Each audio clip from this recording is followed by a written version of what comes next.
excited about the conversation. Really excited to kick off the new year this way, Troy. I'm excited as well.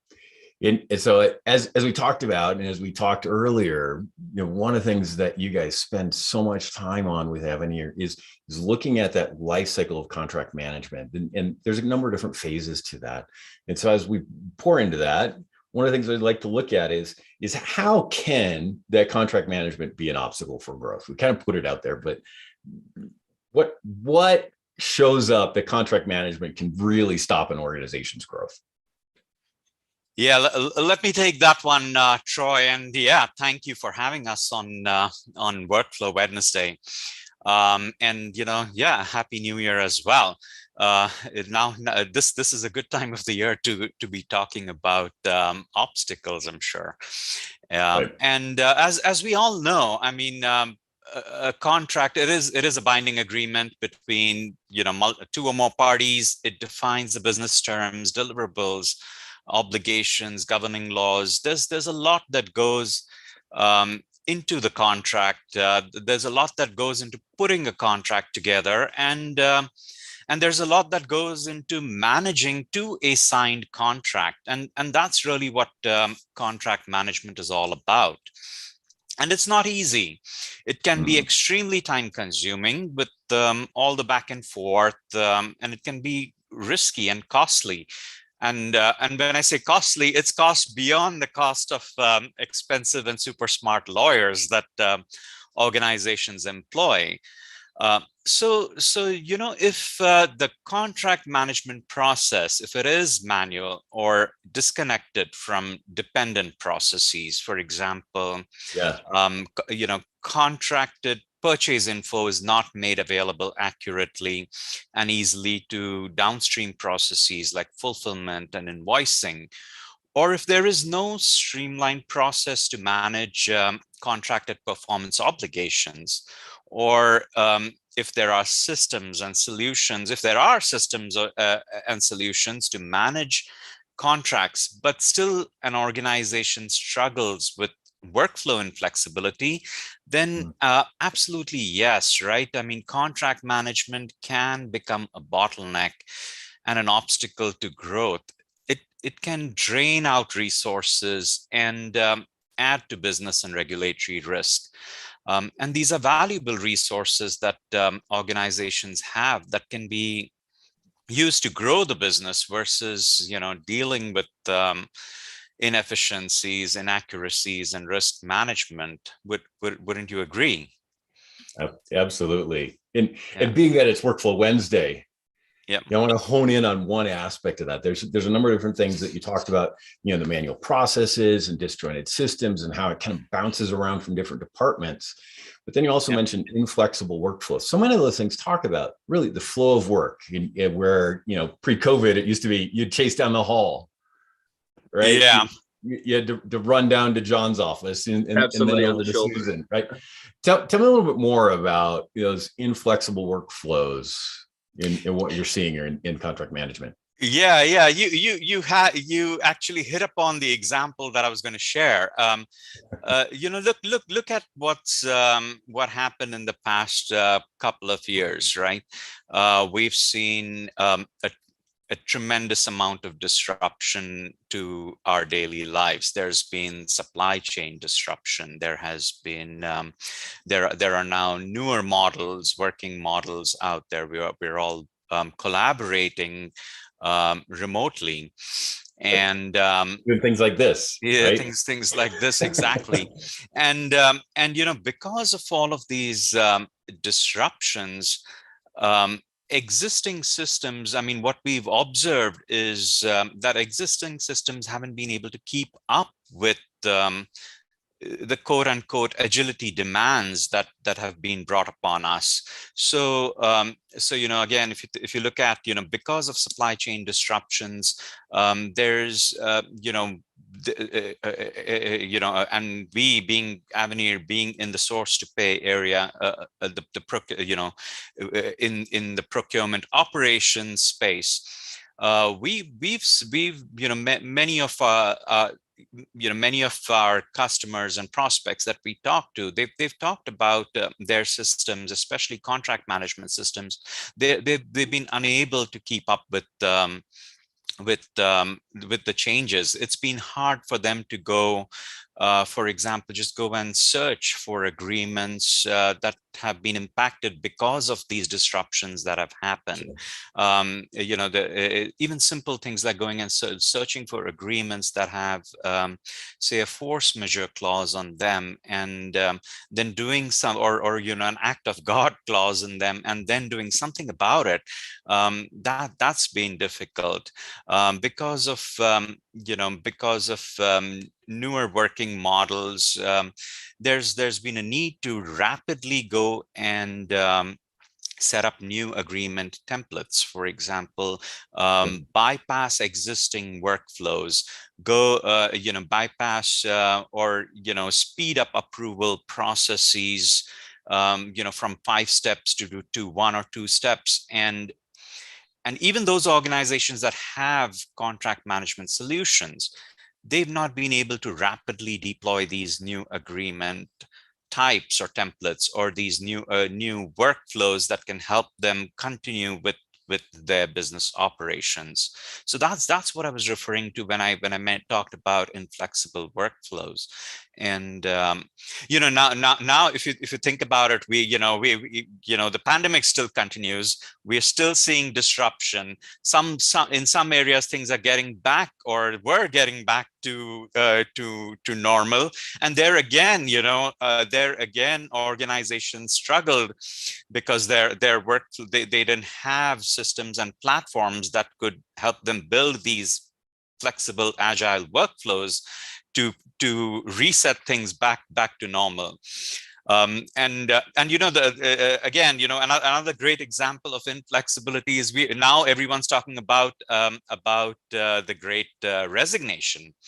So guess what? I've had customers actually talk to us and tell us that they in a short amount of time, they pretty much lost an entire department, and now they want to change agreements were routed to that department for review and additional input, and now they have to change that entire process. And how do we do it without system downtime, without too much effort, and without disruption to their daily business? What they need is a system that allows them to be flexible, especially in terms of workflow management. Right. A trusted system. There's, as you were talking, and Russell, I'm going to try not to take some of your thunder, right? But you're talking, you talked about being able to search for all the different contracts. How do I know where all of them are? Yep. How can I understand the approval process? And as third era, all we do is ServiceNow. And over, we're finding that ServiceNow is moving from departmental pockets into that enterprise platform. The way that I would say is enterprise platform for structured work.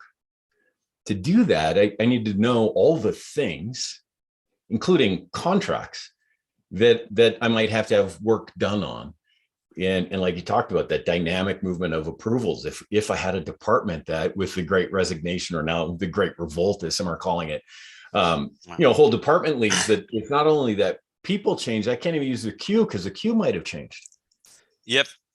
And so, there's lots of disruption. And so looking for ways that we can understand the workflow and how to nimbly respond to that, really leads to the next part of how our company's missing out if they don't have that maturity in that nimble, flexible process in contract management. Yeah. And, I'll tell you, the recent circumstances with the pandemic on such a global scale has really catapulted a lot of this into the forefront of people's minds, right? Because every company, in May of 2020 starts to realize, whoa, hey, we're exposed to a ton of risk here. Right. What risk? Where? I have no idea, right? So, just visibility into the data is such a bottleneck. An average enterprise has contract related data stored in 24 different discrete systems. So If I am a general counsel or a chief risk officer or a CFO, how am I supposed to quantify where I'm exposed to risk? What are my risky contracts? What are the terms Right. I need to be focused on, let alone take action on that? Just the ability to consume the information is such a challenge because everything is so disparate and siloed. And that plays really well to the platform story, which I want to talk about in a moment. But in terms of how are companies missing out by not having a mature contract management system, right? That's the question. So, I mean, contract management's an old business process. Lots of companies are really doing this the old way, right? They're drafting agreements manually, or deleting the old customer's name off the template and typing in the new customer's name, and emailing documents back and forth, chasing down stakeholders. A lot of companies are still signing documents with a pen, right? Physical documents. So there's a pretty obvious opportunity to improve efficiency of this process. You can think about all this kind of as the pre-signature process.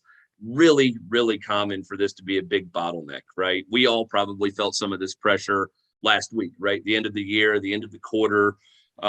These inefficiencies, which are really driven by poor workflows and manual processes, they cause projects to delay. They cause deals to slip. They cause quarters to be missed and discounts to be missed if you're buying something, right? So there is a clear value proposition for digitizing this pre-signature process and leveraging modern technology to manage templates and capture approvals and route documents. And really in the past couple of years, AI has emerged as a mainstay mechanism to offset the manual work, those expensive legal, third-party counsel or general counsel hours that go into document reviews. So we think about pre-signature processing, lots of opportunity for efficiency. But with all that said, I think these pre-signature efficiency gains, they are really just the tip of the iceberg,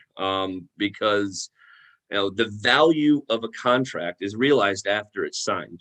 And when organizations embark on this journey, they're almost always focused on all the stuff we've been talking about so far. We need to, we've all been a part of these long negotiations that are brutal, and they take a month and a half longer than you expected. And it's like, we got to figure out a way to fix this and shorten that time. And there's definitely value to be gained there, but success is measured after the contract is signed, right? All the friction happens before the contract is signed, when you're pounding your head against the wall and your lawyers are, battling it out, and, it's taking way longer than you want it to. That's where all the friction happens, but the value happens after the signature. So, and really, more often than not, contracts vary in duration. But most of the time, right? If you think about it in general terms, it's that part that we talked about, kind of agonizing over that time to ink on signature. If we can really step out of that fray, that's a much smaller percentage of time. And again, rolling back to some of our earlier conversations we were preparing for this time, it was fun to talk about that while this is important to get right and to find those efficiency draws, getting that value out of the contract as you're living in it is important. So, let's spend some more time talking about, that really value that you get out of the living in the contracts. Yeah, you made you said it, you made a great point, right? We feel the pain during the negotiation, but it takes you 4 months to negotiate a contract. It's a 5-year term. Well, the whole, all of the time really happens during the term. So today's contract management system, the companies who are really nailing this and doing it great, they have systems that are leveraging the contract data to deliver value to the organization, right? Having a system that helps you stay compliant with your contracts at the term level, that connects to all of the adjacent systems, right? It's interesting. We talked about the flow of work. It's, when you're buying something, when you're selling something, at the end of the process, we enter the contracting phase, right? And it's almost like this nebulous where now we have to deal with legal and procurement, and it's the ball's in their court. It's disconnected from my CRM, or it's disconnected from my procurement system. I don't really have great visibility into what's going on. We just enter this contracting phase, and then we exit the contracting phase and move into delivery or sales. And Right. Contracts touch everything you sell, everything you buy, all the partners that you work with, right? Mhm. There's a contract for every one of them. And it's such a siloed, disparate business process. And, that's where the real opportunity lies, is having a system that can deliver the goods in terms of those efficiency gains that everybody needs and wants, but also that can take the data from an agreement post signature and really drive some meaningful value and meaningful efficiencies across the whole enterprise. Because again, contracts touch everything. All the decisions that executives make, they're based on data that's in the contracts. Really, the Right. contract data, it's the most valuable data in the company, right? It tells the whole profile, everything you do, buy, sell, everybody you do business with. It's all in the contract data. That's where Yeah. the real opportunity lies, is to leverage that data to be able to really transform this process. Yep, and what I'll add to that is so that brings forward the need to be able to manage that data effectively when the contract is set up itself. Hmm. So if you look at a paper contract, it's normally going to have a ton of clauses and legal language and text in it, and then it would have data such as pricing data, milestones, budgets, delivery data, specific SLAs and obligations that have to be met. And organizations, they struggle with managing all of that data in rich structures, in metadata structures, which can then be easily integrated to external systems to Russell's point, right? And Right. and thereby it just breaks the value that you can gain from a whole solution versus the sum of the value of each of its parts. Yeah. Exactly. And we've alluded to a little bit earlier, that the three of us have been around ServiceNow for a while, Yeah. and we use ServiceNow as a platform for a reason. And so you alluded to a little bit, but without me tossing in my 2 cents, when you talk about contract management, ink on paper, contract management getting value through the life cycle with those interrelated data, why do that on ServiceNow? There's lots of other solutions, lots of other platforms, but why, from your seat, your perspective, Mm-hmm. do you see contract management really benefiting from being on the Now platform? Yeah, I can take this one. There are two core components that I think really lend themselves excellently to this business process. Those are digital workflows, and then enterprise platform connectivity. There's a bit of a mouthful there. Let me unpack it a little bit. Starting with digital workflows, right? Contracts are a very traditionally manual, but they're a document routing endeavor, right? You draft the paper, you send it to somebody else, they send it back, you Yep. send it to somebody else. Really, if Like you we said, were, used to be down the hallway, right? yeah, right. Chasing What it paper. does, though, yeah, it turns contract managers into project managers when they have to chase down Sure. Frank and get his input, and then make sure this gets routed to finance to make sure we're okay with these payment terms. And if there's no system of record, there's no system of automation to help Right. with that process, then not only are you absolutely adding a lot of time to the process, but you're adding risk as well, because the onus Sure. is on a person to make sure all of these things Yeah. get done by themselves. ServiceNow's framework with digital workflows and analytics as well, they really lend themselves really well to this process, right? Because again, we're taking this manual paper-based process and putting it into a platform where we're managing the data, and decisions are being made by the system based on the data, right? Well, this contract's over $500,000. It has to go to the CFO, period. And the system is going to, to ensure that happens. So, and I don't think I need to explain much further how digital workflows can help you with a very manual paper-based process, especially in the past 2 years, where we've seen the rapid Oh, it's been compressed. Yeah, decentralization of the right. workforce, right? Nobody's in the office anymore. Again, like you said, Troy, you can't just walk the contract down the hall anymore. We need a tool in place to help us deliver work to the next step in a systematic fashion. Now, the next part about that, the mouthful, enterprise platform connectivity, right? At the end of the day, contracts don't exist in a bubble. Every contract is related to a purchase or to a Right. sell or to a partnership. And the data in these contracts is the exact same data that exists in your finance system and in your CRM and in your procurement system and in your general ledger. And it's critical in the modern era to have a systematic and a consistent mechanism for delivering that data. Right?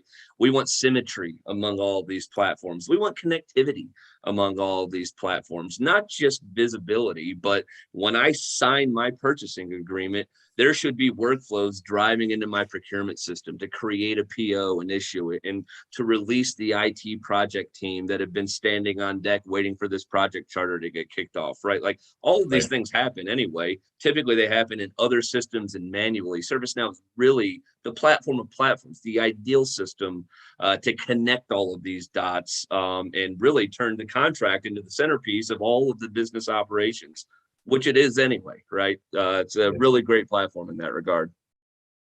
Anything to add to that, Sunil? Yeah, I mean, you covered it really, really well, Russell. I mean, and we here at Aavenir, we're building products on, source to pay applications on the ServiceNow platform. And so, I can totally relate to what you're saying, because it becomes easy to go ahead and build flexible applications that on a, it's a really powerful platform that allows us to easily configure and allows our customers to also easily configure their processes, configure additional metadata needs. It allows them to leverage, for example, the integration hub available in ServiceNow pretty much out of the box and connect to all of these external systems. And every agreement, I mean, there is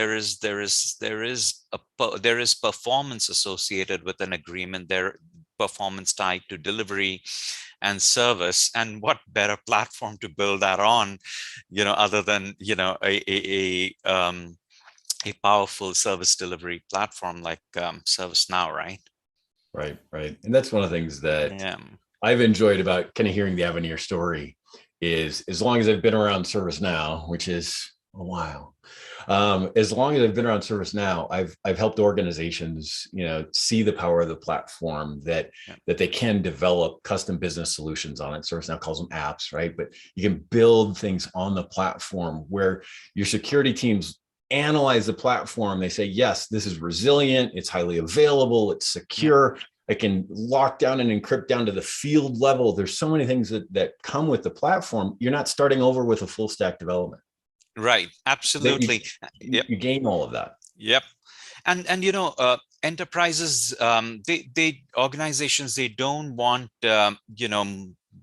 multiple siloed systems that they understand the value of connectivity, but they don't want multiple siloed systems that they have to go and, spend another a ton of money trying to integrate amongst each other.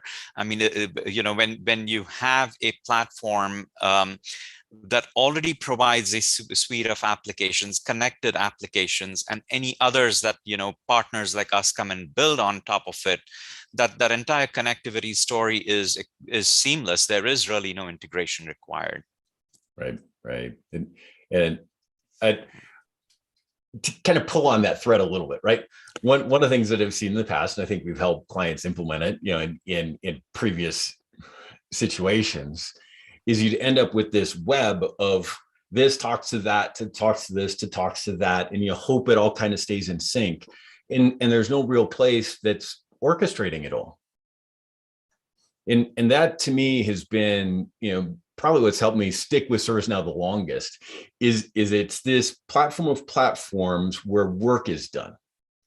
There's information, there might be very focused activity in these various other peripheral systems, but ServiceNow becomes that as you said, Russell, ServiceNow says it so well, the platform of platforms, that there's still those integrations, but the integrations are much smaller.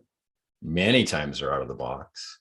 And so the ability to have that interconnect where work or it happens, whether that's actual tasks or approvals or other things, it's very, very powerful. Russell, anything to add to that?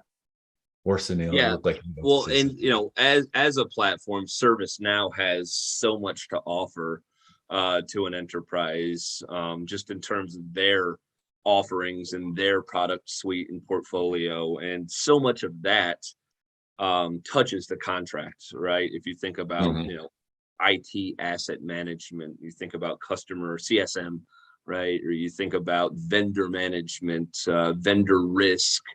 Suddenly, right, if you just think about, well, there's a contract involved in so many of these different functions. That's another key part of what led our founding team to the ServiceNow platform. It's just the alignment with their core offerings, and then being able to leverage all the components and the connectivity of the ServiceNow platform. It's really been a pretty terrific journey for us, as we've been getting to engage with so much of the customer base for ServiceNow and so much of the ServiceNow team and partners like yourself, Troy, across the world. It's been really exciting. Right. Sunil, anything? Yeah, no, we've covered this all. I mean, we love the platform. It is super slick and easy to work with. I think easy is important in today's times. I mean, I've worked with IT organizations, and they take pride in complexity, in solving difficult problems. But guess what? It doesn't have to be difficult. And when you have a platform and the suite of applications that we've been talking about sitting on top of it. Right. Yeah. I worked with a very wise gentleman mentor years ago that used an analogy over and over that I just loved. That one of the things that we should present to the people that we're serving, whether it's internal or otherwise, is the picture of a duck in water on a stream. When you look at them on the surface of the water, it looks like this duck is just sitting there, not moving. It is so calm, it's peaceful, it's simple. But underneath, their feet are just spinning, adjusting to the currents of the water. And so much of that is what we do on ServiceNow as we help clients, is there should be that simple view, the trusted system. It's calming, it's peaceful. But we know that underneath the surface of the water, there is good activity. There might be complexity in it, but we built it into the system so it can be trusted. I want to thank you guys for joining me today. Thanks a lot, Troy. This will stream on a number of different places. If people are watching this, what would be a good next step for them to engage with us in Aavenir? Yeah, well, I think getting in touch with you, Troy, or getting in touch with us, contact@Aavenir.com. Let's have a chat. I mean, this doesn't have to be formal. Let's have a coffee together over Zoom. Let's talk about your world. Let's discuss if there's any opportunities where we might be able to work together and help you. Maybe there will be, maybe there won't be, but we're certainly open to a discussion. Absolutely. Cool. Thank you both. And again, this will be streamed live, and we look forward to connecting with you again. And every Wednesday morning, 9 a.m., unless something conflicts, I'll be here streaming live again on Workflow Wednesday. So again, thank you for your time and have a great start to the new